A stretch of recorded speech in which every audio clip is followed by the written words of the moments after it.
It's the freaking Frack Show, a podcast for the fans by This the is the fans. freaking Frack Show, a podcast for the fans by the fans. Freaking Frack Show, a podcast for the fans by the fans. All right, guys, you're watching the freaking Frack Show podcast for the fans by the fans.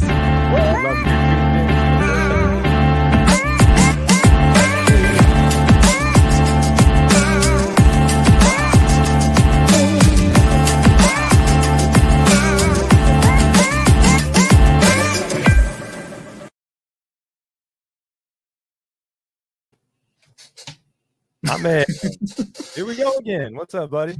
Here we go again. Another week, another episode.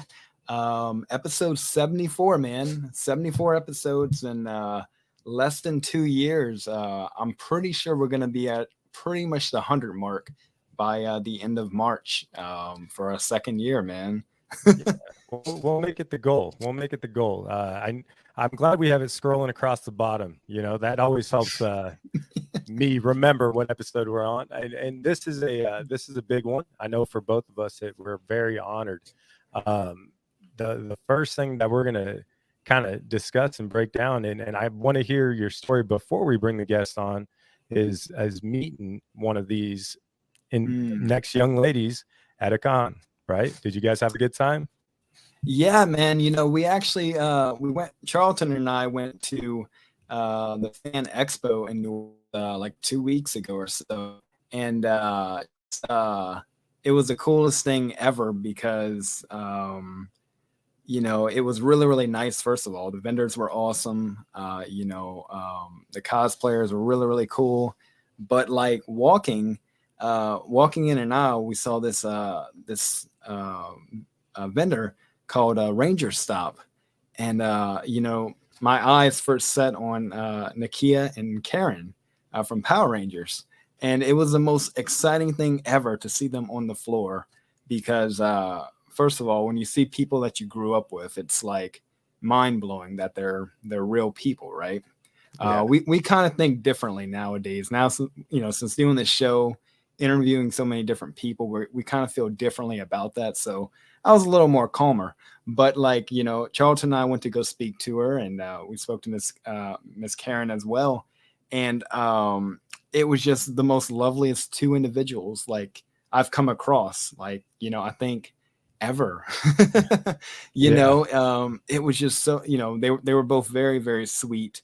And you know, I was so nervous about trying to buy something because I just want to support, you know, my what we can call our friends. And you know, I'm pretty sure she'll remember this, but you know, she was like, well, here's what I have. And I'm like, I don't know what to get. And I spent about 10 minutes, and then I walked out with a lanyard, which, by the way, I wear every single day. I don't have it right now, but I use it for my keys because I can never find my keys.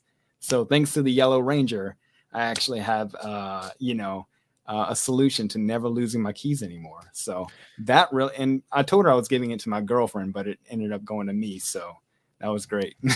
Well, Power Rangers is different, right? Because it's generational, and it continues to evolve to this day, you know, and it's something that kind of marks a moment in time for a large group of people spread across the world. I mean, just think about it and how long it's been going on. And you know, so that's the short answer of why we're honored to bring to our next guest, Nakia and Mrs. Catherine. Hello, ladies. Hi. I'm just gonna clap for you guys. Yeah, we have a clap button, but we tend to hit the wrong one, and we're still figuring things out. See, every time, you know. Yeah, that was not the right button. Anyways, ladies, we're honored to have you guys on, and thank you for taking the time to meet with us to discuss, you know, what we just talked about being such a moment in time for everybody involved and spread across the world. But first question I want to ask, because I always want to go back. Do you guys remember your first audition ever? Yes. All right. I want to hear about this one by one now. Is it the first Power Ranger audition? Because I had 5, or my very first ever. Oh. Your introduction to the biz. You know it. Oh, I don't know if I remember my very first one. then. Ooh. I'd have to think about that. What about you, Kat? Yeah, I'm just the one that comes to memory, like the first big audition was I auditioned for The Importance of Being Earnest when I was about 14. Wow. And I played Gwendolyn. And it was a really big deal because I was only in 7th grade or 8th grade, something like that. And I was going up against seniors and everything. But it was scary. I always hated auditioning. I've never been comfortable. I love performing, but the audition process is grueling. I can definitely imagine that. I actually auditioned to be in choir one time. And let me tell you, that was the most grueling experience of my life. And all she did was tell me, sing Backstreet Boys. And I was like, well, and I was like 8 years old. I was like in 2nd grade, I believe, at 8 years old. And it went well. I got in, but I am not good at auditions as well. And I don't think I'd be, especially being in front of, a couple people who are just, all right, let's see what you got. Well, it's really different as auditioning for, a school play as opposed to auditioning for a show or a commercial, and you're up against all these people is very different. So I was in a little bubble for most of my beginning stages of auditioning. And then when I was welcomed to the world of TV and film, and it was a whole different ball game. Yeah. I almost feel like when you enter the television and film realm, it's obviously it's higher stakes, but then also you're looked at a little bit differently because now it's not always about your talent. It's like, definitely. Oh, is she going to look good paired with this person? Is she going to look good under this light or that light? Is she too big? Is she too small? Is she too light? There's too many things. There was an audition that I had for a commercial for Walmart.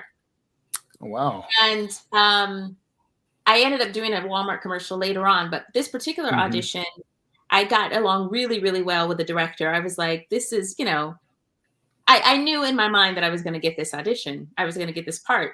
And so I got home, I got a call from my agent. They want to book you. And I was like, yay, all right. Wow. Commercial, really, really excited. 30 minutes later, I get a call from my agent. Woo! Yeah, this has never happened. The ad agency and the director, the ad agency wants someone else and the director wants you. And the ad agency supersedes the director when it comes to a commercial. So they needed someone that looked a little more ethnic. So they booked a darker skinned African-American girl with an afro. Come on. Couldn't you just put a wig on? You have an afro at home. I've seen you wear that afro. Right. So it's interesting because it is, I did a lot of theater and I used to love auditioning for theater. It was just so much fun. It was live and, you might get the little nerves, but it was nothing in comparison to the nerves that you get when you're auditioning in front of executives and people that can make or break your career. Yeah. And then, just like I said, you get judged on whether you're dark enough, whether you're light enough. Well, in my case, whether you're dark enough, ethnic enough, straight hair, curly hair, fat. It's crazy. It's crazy. I actually had an experience with doing background acting, and I remember being called fat by the wardrobe department. Like, no joke. Like, that was my first acting. That's crazy. Right? That was my very first. That was my very first experience in like this acting field, was being a background actor for a Motley Crue Netflix movie, and I was actually called fat. That movie. I saw that movie. Well, I'm in it, but you don't see me. I'm just out on the outside of the house in the beginning of the movie. But I was actually called fat, and I'm not fat at all. But she says nothing works for you. You're too fat. Yeah. She seems like she might need to be fired.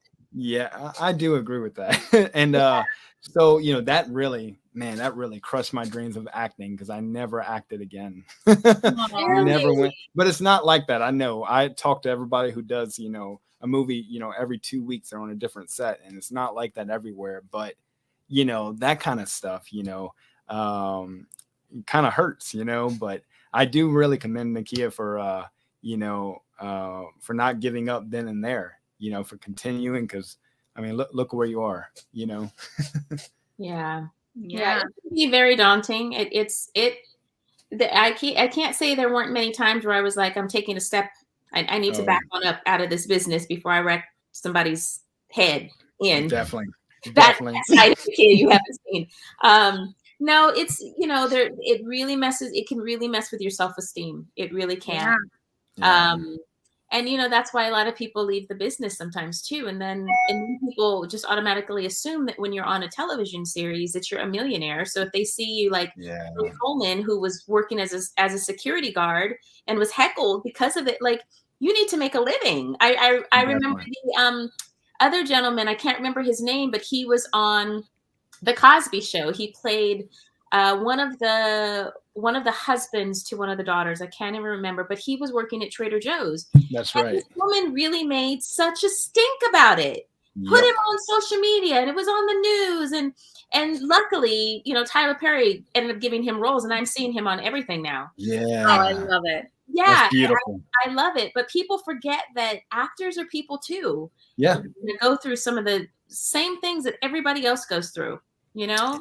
And you have to do that. You have to, it's really difficult as a fan, right, to see the human part of a person, of this character that, like you guys, like, we've been watching, just Power Rangers in general for, 20 plus years. And you guys were the spark, the people of our childhood.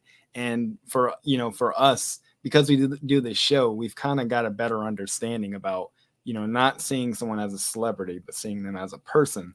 But a lot of people just don't have this ability to where we're able to do the things, like we do. So they just see that celebrity side of it and think it's, peaches and cream,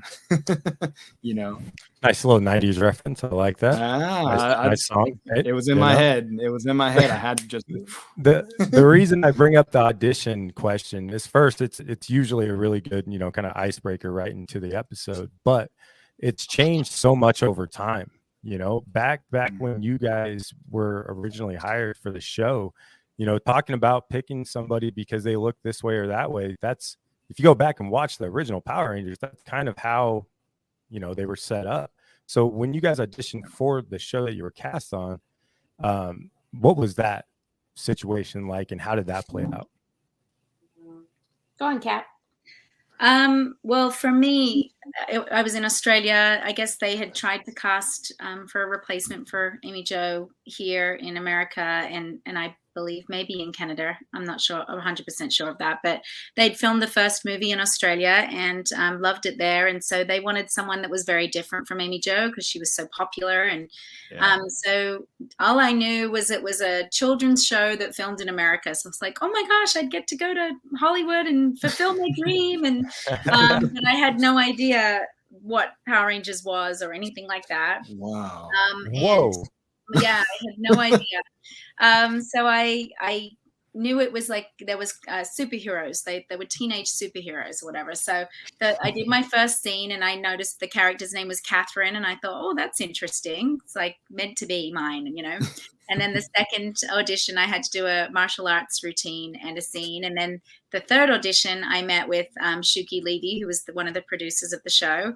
And I remember getting this, like, we sat down and chatted, and he asked me when my birthday was, and he asked me like how I felt about moving and all these things. And then as I was leaving, I felt this like confidence come over me. And I was like, well, I hope you make the right decision, Mr. Levy. Cool. Oh my gosh, what did I just say? I would never, I mean, at that age, I was so insecure. I would never have said something like that. It was just, so anyway, he and the casting director called me about 3 weeks later and told me I had the role. And it was like my life just turned upside down. But even when I got here, they were all traveling around the country doing the press junket for the movie because the movie was just about to come out. So I didn't meet the cast for about 2 weeks. So I was really lonely for the first 2 weeks. I get on the show, and then my first experience of how big the show was the premiere of the movie. And I went with Jason Frank and his wife at the time and one of the producers. And I walk out of the limousine, and it was like he was like Mick Jagger or something. It was like a rock star. There was paparazzi and people screaming his name, and I was like, "What on earth is this?" We were crazy. Cheers to that. We were crazy. Yeah. You guys were like fans, and I just thought, this is a kids show, and this is way bigger than I thought. So it was a big deal. I didn't realize what I was stepping into. So crazy. Poor little Australian me going, my eyes were like, oh, it's a whole new world. Yes. I didn't know. I'm just like Kat. I did not know what Power Rangers was. Wow. Blown away by it. I was a junior in college at the time, and I did not watch a lot of television. I just knew that I had, recently gotten a manager and an agent, and I just knew it was an audition and an opportunity to be on a television show. So I was just excited I didn't know I was replacing anyone. I didn't know I was going to be a ranger. They told me to wear yellow and learn the sides. And that's what I did. Wow. And the first audition, there were a lot of girls there. I don't know how many days they were auditioning or whatnot. I remember at this point in my career, which wasn't very, long into it, I had decided that I didn't want to worry about auditions anymore. Like I really wanted to leave it there. I remember distinctly saying, because I had some auditions before that, and I was like, oh my gosh, what if I'm going to get it? I'm gonna, all that kind of worry stuff. Oh yeah. So I remember I performed, did the audition. I got into my silver Honda Prelude. Ooh. I remember that car. 90s. And I threw my sides in the back seat. I opened up my little sunroof and I went straight down because the audition was in Burbank, and I went my way and I didn't think about it. I honestly did not think about it. And then I ended up getting a call back like 2 weeks later, and I was like, oh, okay, cool. So I go to the callback, and it's down to probably, how many was it down to? Because I had 5 auditions. So at this point, I think it was probably like 40 girls or something. Then I got another call back, and it was down to 7. Then I got another call back. It was down to 3. And that was my screen test, and that's when I met Kat. My screen test was with her, so she got to see my competition. And it wasn't any competition. That's right. I wanted to say that. But I remember inside of the room, my screen test was extremely early in the morning. I remember driving from the west side of Los Angeles into the valley, which is like a 40-minute drive at 5 o'clock in the morning. I ran over a squirrel. I was like, oh my God. And then I was like, I gotta get there, praying for the squirrel, trying to hurry and get there. It was crazy. And I remember sitting there, and it was like the 3 of us just looking at each other, but not wanting to look at each other. And, I felt like both of them were trying to I wasn't trying to create the tension. I was just sitting there, just observing what they were doing. But one of them was on the phone talking to her man. Oh my gosh. Yes. It was amazing. I remember she was like, yeah, I did. Yeah. I was so great. Yeah. Great. And I was like, whatever. And then when it came down to 2 of us, the other girl decided she wanted to tell me that she had been on the show before. She was like, yes. Yeah. Oh, they love me on the show. I was on it. I did multiple episodes. And I was like, you want a cookie? Yay! Hey! Like, it's crazy. Anyways, wow. But Kat said when she went into the, her final audition with Shuki, I did the same thing. This I don't know, this strength came, and he asked me. It was the final interview. It was down to 2 of us. He asked me when my birthday was, and I was like October 21st, and he was like, oh. With his accent, oh, Joe's birthday is in October and Catherine's birthday is in October. And I said, well, you just need to hire an October birthday. Oh. And then I said, and then he was like, okay. And I was like, bye, Shuki. And I left. And then two weeks later, I ended up getting the job. But I think there's something in that boldness that needs to come out sometimes, because they need to know what they're missing if they bypass you. Most definitely. You were definitely, like, between you and the other girl, the final two, she just didn't have the warmth. Like, she was very pretty, and I'm sure she would have been fine, but she just didn't have, like, the like, Nakia always, like, exuded this warmth and kindness from her, and the other girl just didn't have that. It would have just been a job to her, but Kia had brought this a lot more to the role. Did they make you do? I never asked you this, but did they make you do like a dance or a karate? No, really. Oh, interesting. No. If you remember, on Zeo, we didn't fight. We didn't. So in that Mighty Morphin, they were still fighting. In Zeo, we didn't fight, so they didn't require that of me. Oh, that's interesting. Yeah. Yeah, it's okay. So I'm trying to, like, remember back to a time where I don't remember Power Rangers being a thing. First of all, like, maybe I was just that person. I don't know, growing up, but, like, as far back as I can remember, like, they were a smash. It was a hit. So I don't think I remember prior to Mighty Morphin, maybe. But anyways, I want to know, how did life change after? So you guys go and you record your guys' seasons, but as they come out, how does life change for both of you? I had a lot of new cousins. I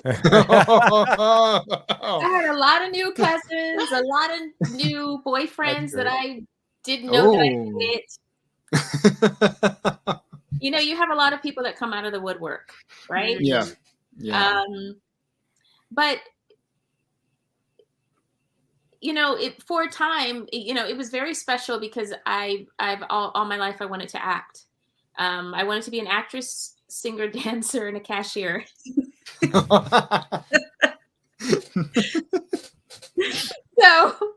a model. So I got a chance to do all of that. But after Power Rangers, you don't, going back to the whole career thing, you don't automatically have a job just because you're on a television series. So it's that struggle of being typecast, which my professor when I was in college warned me about, being typecast. I don't know if that inhibited any of the casting directors from casting me on certain shows. I mean, I continued to work after Power Rangers and still do today, but it's, I've been recurring on roles. I've done a lot of commercials. I've done a lot of things, but as far as being a series regular on a show again, that hasn't happened. It's been recurring and so forth. And, things are so different in the industry right now. I'm really reevaluating what I want to do. Kat? Yes. Wow. Yes. I was so engrossed with what you were saying, I forgot the question. Nakia, hold that thought, though, because we're going to continue from there. I want to expand on that. It was how did life change after your guys' season? Oh, yes. How did life change after this? Yeah, it started airing. I remember, well, obviously my life completely changed. I moved away from all of my family and friends and moved to a whole new country and had to start a whole new life here and new culture, driving on the opposite side of the road. And I remember walking into the grocery store and going, oh my gosh, how many cereals? Like, how do I choose? Because I mean, in Australia, it'd be like 4. Wow. Come on. It was so great. And then I remember being really excited about Entenmann's, like all the little cakes and everything. I was like, oh, this is so awesome. Like, so cute the way they're all packaged and just so many funny things like that. And and then just the first time someone recognized me was at Cheesecake Factory in the Sherman Oaks or something. And I was so shocked, like, because they stopped me and I was like, oh, did I drop something? Like, he's like, you're Kat. And I was like, oh, yeah. And then I'm like, you need me? Like, do I know this? It was so weird because you're filming and you forget that people are watching it. Yeah. So yeah, it was very humbling. Like, I still get amazed by that people still want to talk to me and ask questions about what it was like loving my character. Like, it's very humbling and it's such a blessing. So it changed my life for the better. Yeah. I wouldn't have met this little knucklehead if I hadn't have been on the show. That's true. We wouldn't have never met you. No. I appreciate it. Oh man. Yeah. I want to bring Charlton on. He went to a fan expo, and he has a question. So I hope, and we are going to stand by for his question. If I can get this thing to go, here we go. There you are. Bro. Hey. All right. Hey. Thank y'all for having me. This is amazing. The yellow and pink ranger from Zeo and Turbo, man. Yeah. No, I told Caleb, I said, yeah, when every season of Power Rangers was on Netflix, I watched Mighty Morphin all the way to RPM. Like, I just binged it. It's just a fun show, you know. It's great. I've also watched 3 seasons of Super Sentai, so yeah, I'm that guy. Right. Yeah. Well, we appreciate you. Oh yeah, definitely. But my first question is for Kat. In the episode Dimensions in Danger for Ninja Steel, we see that Tommy has a son named JJ, and was not confirmed as to who the mother might be. So would you happen to be that mother? It's Rita. Later? Rita Repulso. Wow. Are you JJ's mom? Coming in with the hard-hitting question. I'm like Mario on the freaking Frack show. Like, I love him. Yeah. This needs to be a recurring segment from here on out. Rita, wow. I've nobody vented him. Nobody. Yeah, I love him. I love him to death. I love him. So go on. Well, they insinuated in the comic, in one of the Boom comics, that Tommy and Kat married and had a child, and he became a ranger. And so when they wrote that, that was kind of insinuated, but then Tommy didn't even act like he knew who I was until the very end. And then he holds my hand. I was like, Rocky and Tommy and Kat acted like they weren't even like friends. It was so weird. Yeah. The way it was written. So when we had held hands going through the end, and everyone was like, oh my gosh, yes, they're together. I was like, I was lying on a thing, like being cloned, and he didn't come and try and save his wife first. Like, That is so true. I don't know. I guess you just shouldn't ask too many questions on Power Rangers. Nothing really makes sense. That's true. I always kind of make the joke. I'm just like, yeah, like Power Rangers is fun, but you just have your Power Rangers logic. So I'm just like, okay. Yep. Well, Awesome. I always tell fans, like especially Kimberly Tommy fans, because they're very like passionate about Kimberly and Tommy. I say, well, maybe in one dimension he's with Kimberly and one he's with Kat, and then everyone's happy. That settles that. Yeah. And in one he's with Rita. Yes. Well, yeah, he might be because I did read the Draken. The Lord Draken, yes. Yeah, which is fantastic. Very clever, yes. Yeah, guys, y'all need to read that. I didn't read it, but I did like the abridged on YouTube, and it's cool. Got to be true. It's got to be true. It's on YouTube. Yep. Yeah. All right, buddy. You got one more here. One more. Okay. Well, since we're on the relationship question, I guess I'll throw out another one for Miss Nakia. Was Tanya into Adam? Ooh.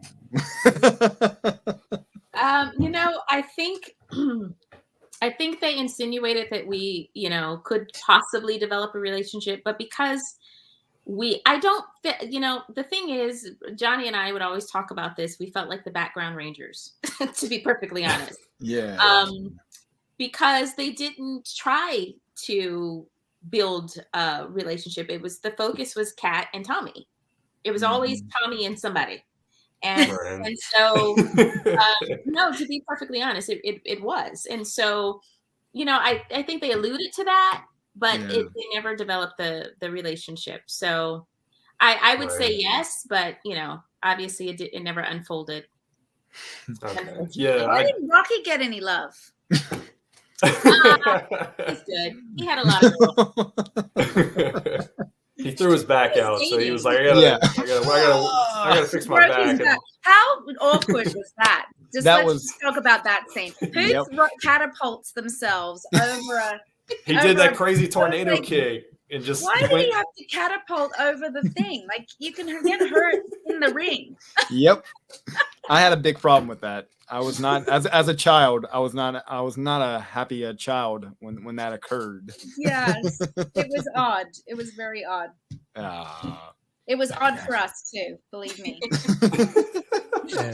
It's incredible. Like as fans, like going back to what Nakia was saying, some of our favorite people are the ones where we get to create our own storylines for them. Like and to be able to carry, like, it's almost like a burden, right? I mean, for you two, because you guys do so much. Let me preface it by saying you guys do so much for the fans, always doing something, and that's almost, it's an honor, obviously, but it's almost like at a point, what happened after Power Rangers, and that's what I want to hit on next. Charlton, hey buddy, we love you. Stand by. Hey, watch the Thanks show. For coming, buddy. I'm definitely gonna watch. I'm so glad I got to be on here. Thank y'all so much for having me.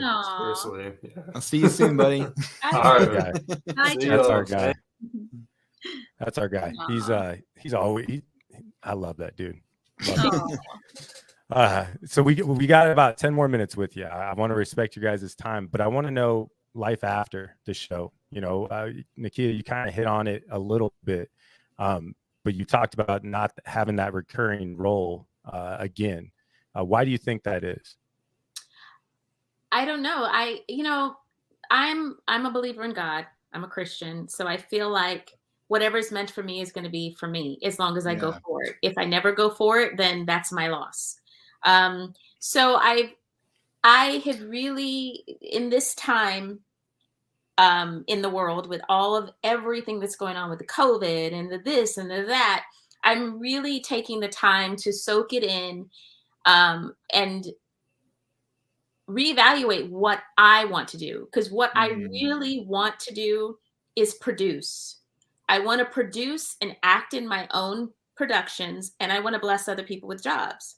Wow. And I feel like, I feel like this is the time to do it. And I can make, because I self-produced and co-wrote my series called Class Dismissed, which was a YouTube show. We did 2 seasons. And then we developed it into a pilot, and then we were trying to sell the pilot. And I really feel like my show is on air right now, called Abbott Elementary. Incredible. The show that I wrote, that I see other people, and I'm just like, I cannot, I just had a conversation about that today. So anyway, I feel like certain doors close because other ones need to open. Yeah. And I just need to walk through there. So yeah, I've had the fortunate opportunities to continue acting, I've done numerous commercials, I've done recurring roles. I have a recurring role on Danger Forces, on Danger Force as the mom of 2 superheroes, twins. Awesome. And, I've got to produce a lot more with Kat, with our show Powerrangersplayback, where we've created skits and we've created characters, which is something that I grew up on the Carol Burnett show. You might be too young for that. Oh, no, not me. The Carol Burnett show was my shijish. I would go inside, I would stand inside of the living room, and I would perform various skits for my parents and these characters, because I've always enjoyed making people laugh. So for me, I want to produce. I want to produce and I want to act. And I feel like this is just the time to do it. And stop waiting on other people to do it for me, to give me that opportunity. Just create the opportunity myself. And I feel like I've been doing that, but I want to do it on a larger scale. Oh man, so I'm pretty many sure avenues. you can do that. Yeah, so many avenues.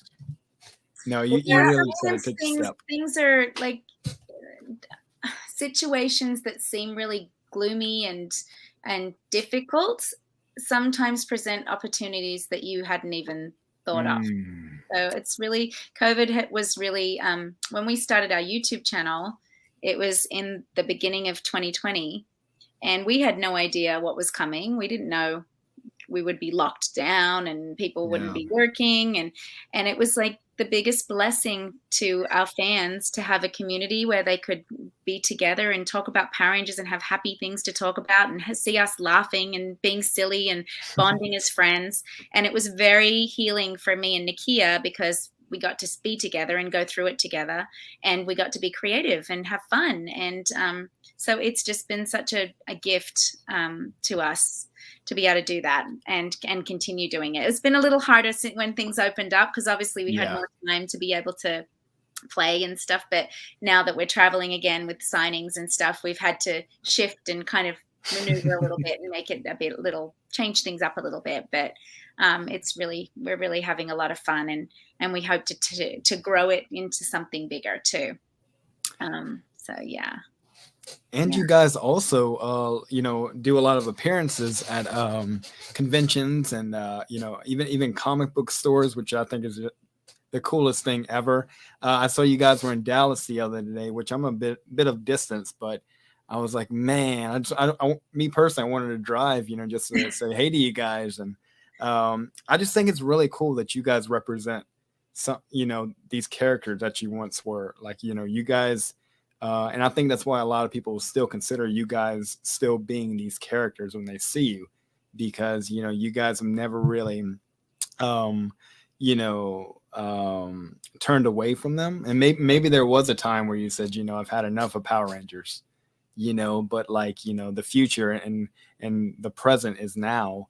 And it seems like you guys just fully 100% are all about it, which is, remarkable, especially for something being all these years later.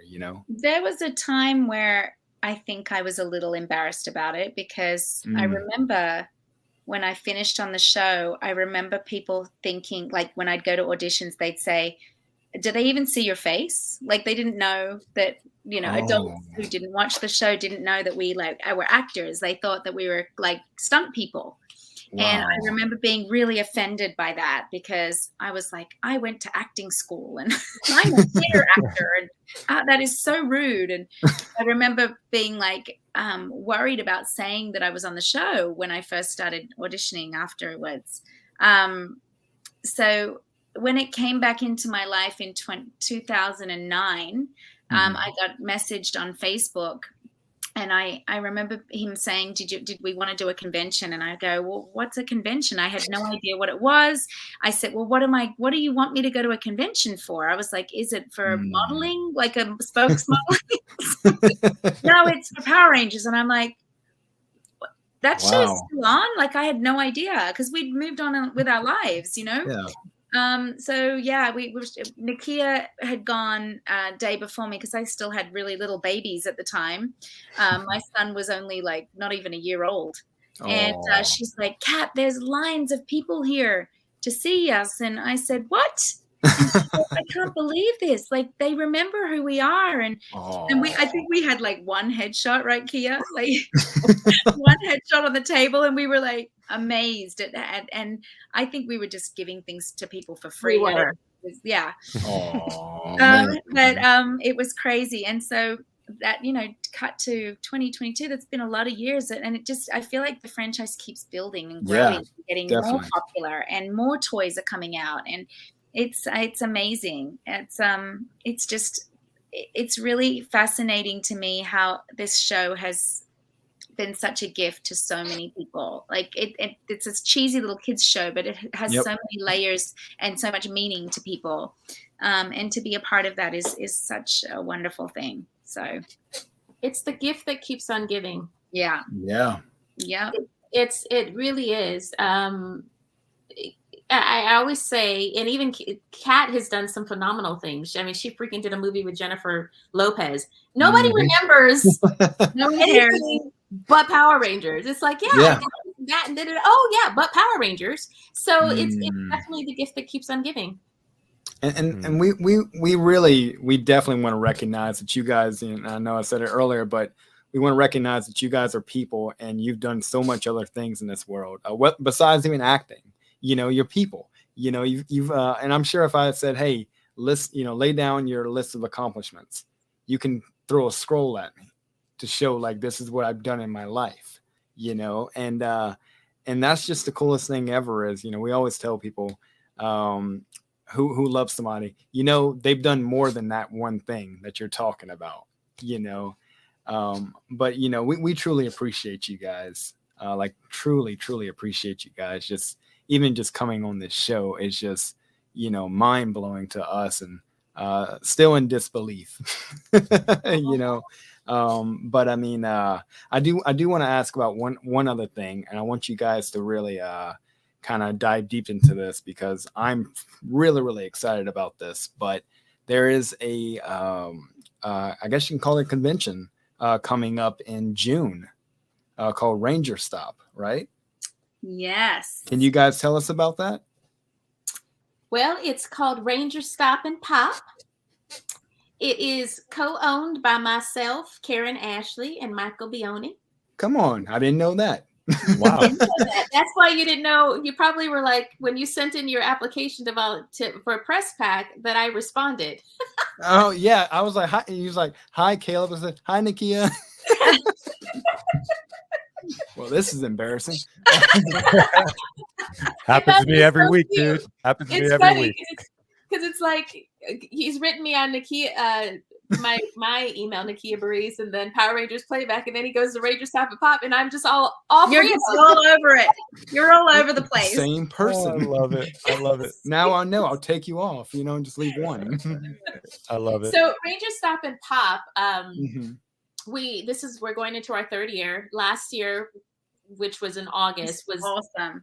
Off the chain. Amazing. Yeah. We had over 20 Rangers. We had amazing anime guests. We had Chris Sabat, Leah Clark, Elizabeth Maxwell, Jason Liebrecht.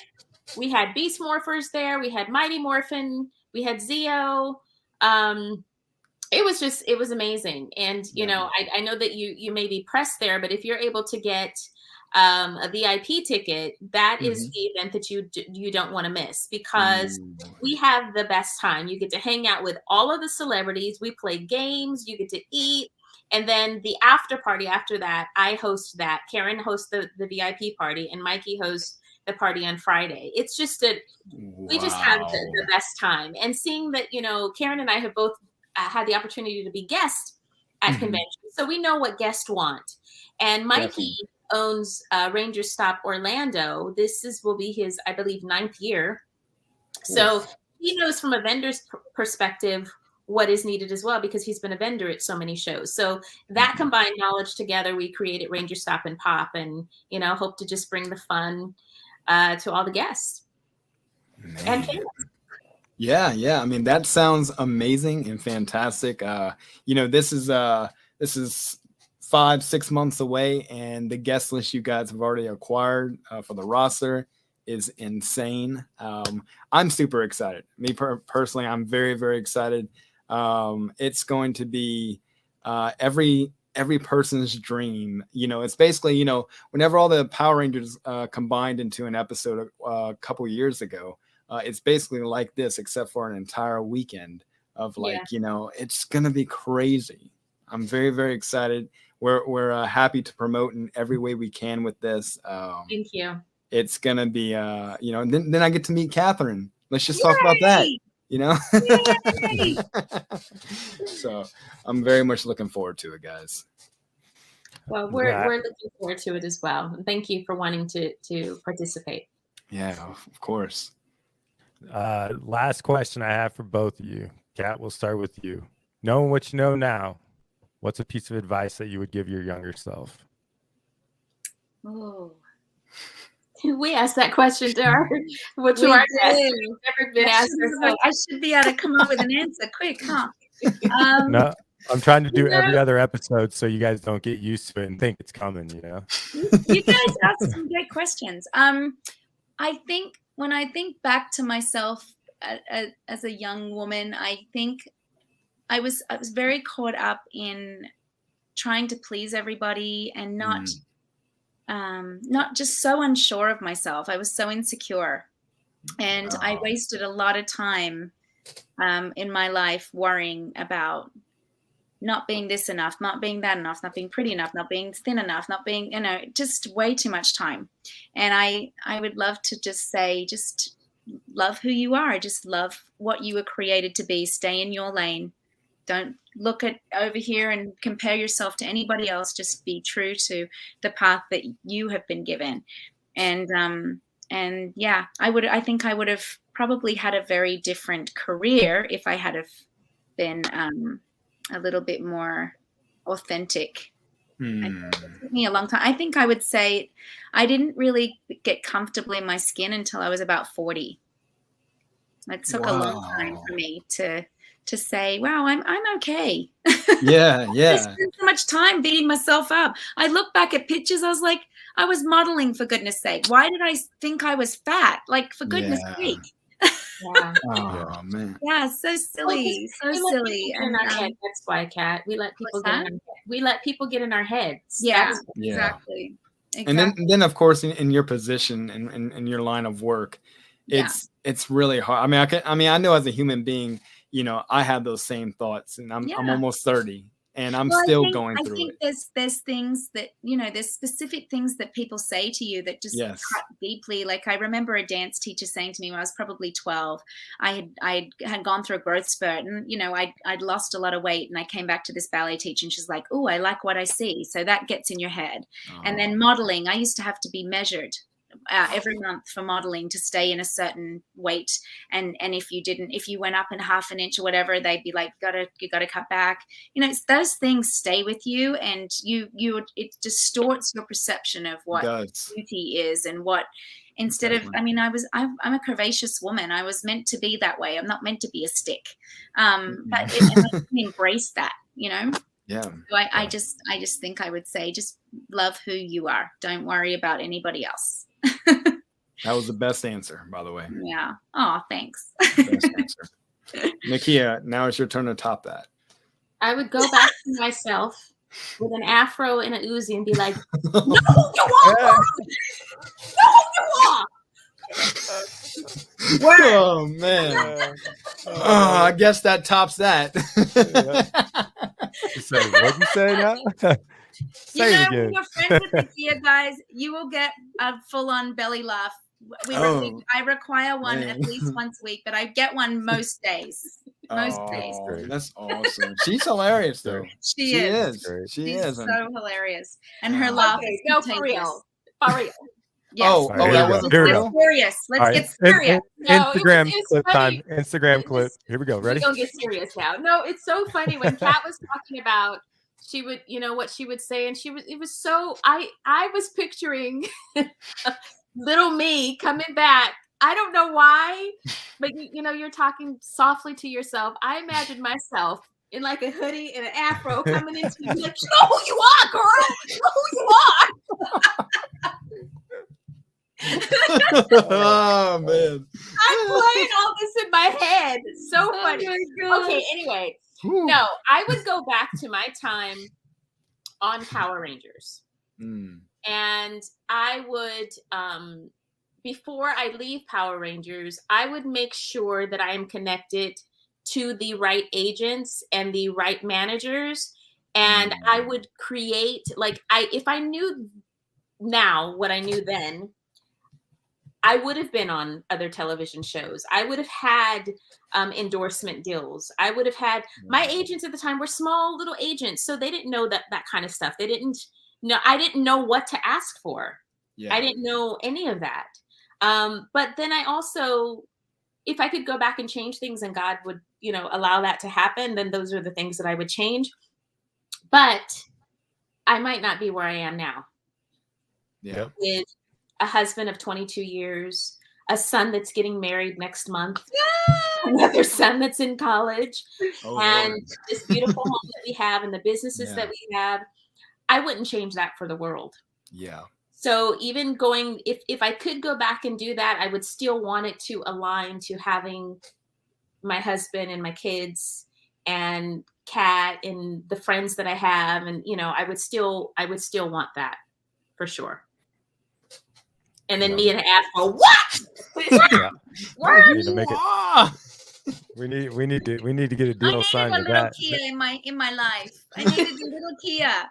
Yeah, I think everyone needs a little Nakia, put in your little pockets and just to have, so she can say, know who you are. I'm thinking about endorsement deals here. Like, we can get this thing going, man. I mean, this is the thing. Man. I love it.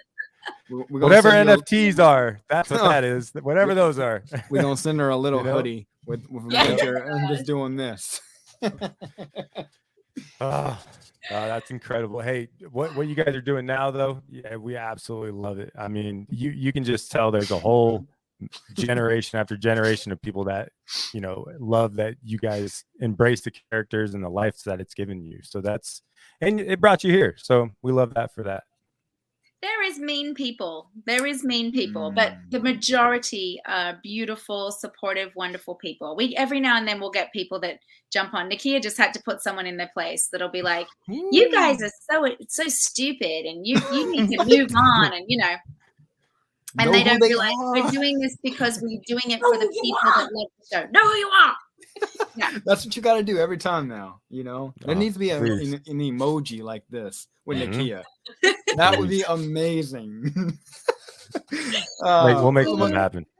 Yeah, look, guys, there's a lot of mean people in this world, but like you said, I'm sure Nakia will definitely agree. The good is, always outweighs the bad. And in the end, and every single episode of Power Rangers, always, unless there's a continuation of 4 episodes. But we want to thank you guys so much for coming on this show, for getting the frickin' Frack Show, the honor of having you two ladies, and you guys are wonderful in every way. We love you. We loved you when we were kids 20 plus years ago. And it's a real honor and privilege having you guys. And I just want to thank you once again for coming on this show. And we're looking forward to seeing y'all in the future.